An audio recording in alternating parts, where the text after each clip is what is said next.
سیاسی منظرنامے سے خبر یہ ہے کہ مسلم نون اور ایم کیو ایم پاکستان نے سیٹ ایڈجسٹمنٹ سے پہلے مشترکہ منشور کی تیاری کے لیے ورکنگ کمیٹیوں کی تشکیل پر اتفاق کر لیا۔ خواجہ سعد رفیق کہتے ہیں کہ وسائل کی منصفانہ تقسیم کے ساتھ ساتھ عدالتی اصلاحات، بیوروکریسی میں اصلاحات اور احتسابی نظام کی تشکیل نو منشور کا حصہ ہے۔ خالد مقبول صدیقی بولے کہ حکمران دوست آئین سے کام نہیں چلے گا۔ رپورٹ دیکھیے محمد ارشد کی۔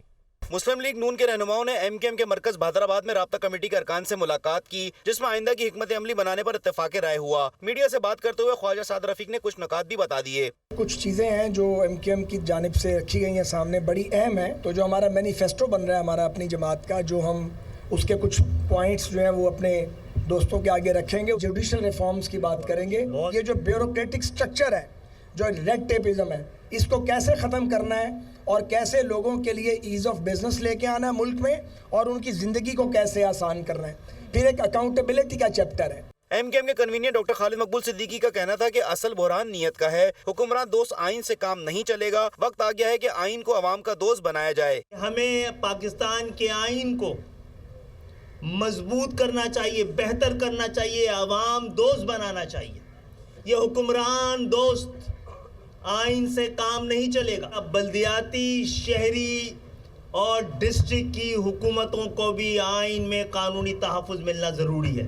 ایک سوال کے جواب میں خواجہ سعد رفیق کا کہنا تھا کہ وقت کم ہے اور بہت کام کرنا ہے۔ کوشش ہے کہ سندھ میں ایک ایسا اتحاد وجود میں آئے جو عوام کے لیے کام کرے۔ ذرائع کے مطابق ایم کیو ایم کی جانب سے doctor Farooq Sattar working committee کی سربراہی کریں گے، جبکہ امین الحق، جاوید حنیف اور حسان صابر بھی کمیٹی کا حصہ ہوں گے۔ پیپلز پارٹی کے رہنما شرجیل میمن کہتے ہیں کہ نون لیگ کو صرف الیکشن میں ہی سندھ یاد آتا ہے، لیکن 8 فروری کو نون لیگ کو بری طرح شکست ہونے جا رہی ہے۔ مزید کہا کہ سندھ میں ہر مرتبہ الیکشن پر پیپلز پارٹی مخالف اتحاد بنانے کی کوشش ہوتی ہے۔ یہاں برسات کے موقع پر آنے والے ہمیشہ ناکام لوٹتے ہیں۔ رپورٹ دیکھیں۔ ایک تو پی ایم ایل این کو ہمیشہ الیکشن کے موقع پہ سندھ یاد آتا ہے۔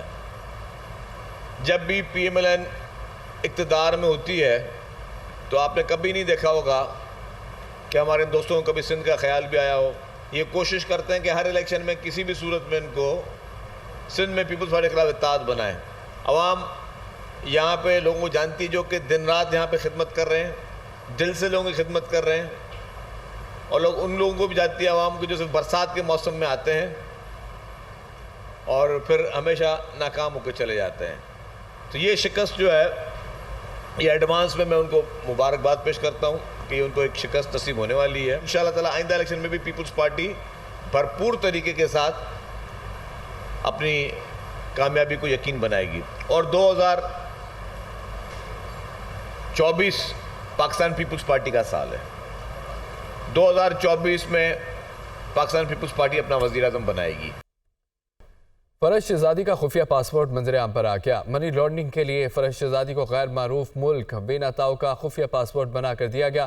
چیئرمین پی ٹی آئی اور بشرا بی بی کی دولت چھپانے کے لیے اسی پاسپورٹ پر فرش شہزادی کے بیرون ملک دورے۔ تحریک عدم اعتماد کی ممکنہ کامیابی کے پیش نظر پراپرٹی ٹائکون کے بیٹے کو فرش شہزادی کے لیے خفیہ پاسپورٹ خریدنے کا ٹاسک ملا۔ پراپرٹی ٹائکون نے ایک اور معروف بزنس مین کو خفیہ پاسپورٹ بنانے کے لیے $1,30,000 امریکی فراہم کیے۔ فرش شہزادی کے لیے پاسپورٹ 28 مارچ کو خریدنے کے بعد بشرا بی بی کے حوالے کیا گیا۔ چیئرمین پی ٹی آئی کی حکومت جانے سے 6 دن قبل فرش شہزادی کو بیرون ملک بھجوا دیا گیا۔ دبئی کے بعد فرش شہزادی کے تمام سفر بیناتاؤ کے پاسپورٹ پر کرائے گئے۔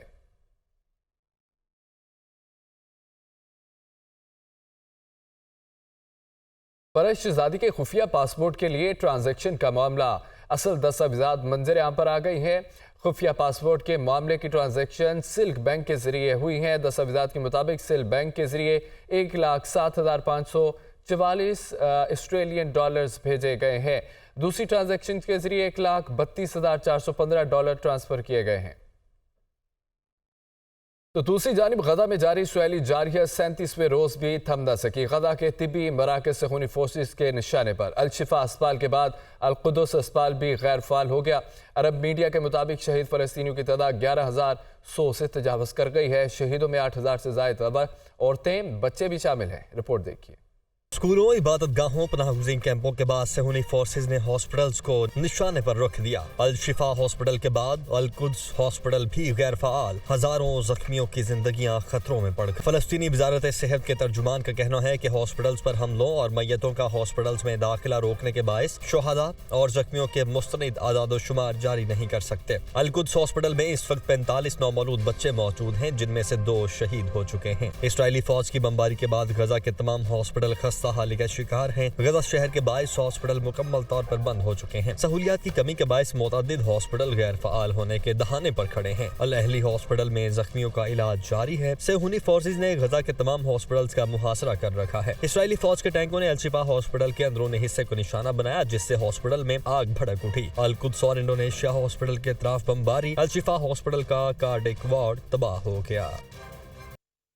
गजा में जारी इसराइली जारहियत के खिलाफ दुनिया भर से अवाम का गम और गुस्से का इजहार। ऑस्ट्रेलिया, स्पेन, इटली, जनूबी अफ्रीका, ब्रसल्स, पेरिस समेत दुनिया भर के मुख्तलिफ ममालिक में गजा में जारी इसराइली मुजालिम के खिलाफ रैलियाँ और मुजाहिरीन का गजा में फौरी जंग बंदी का मुतालबा। रिपोर्ट देखिए।